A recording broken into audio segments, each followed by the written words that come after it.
স্বজনদের দিকে কেউ তাকালে চোখ উপড়ে ফেলার অবস্থা।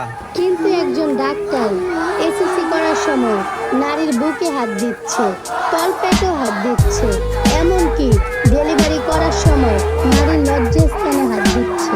চিকিৎসার হাতিলে মা বোনদের লজ্জাস্থান খুলে দেখাতে হচ্ছে, কিন্তু কেন? এর কি কোনো প্রতিক্রিয়া নাই? প্রত্যেকটা হাসপাতালে তাকালেই দেখা যায় মহিলা রোগী সবচেয়ে বেশি। তাই আমরা সবার কাছে অনুরোধ করছি, প্রত্যেকটা হসপিটালে ডেলিভারি করার সময় পুরুষ ডাক্তার নয়, মহিলা ডাক্তার চাই। কে কে আমাদের সাথে একমত এই ভিডিওটা শেয়ার করে সবাইকে জানিয়ে দেন।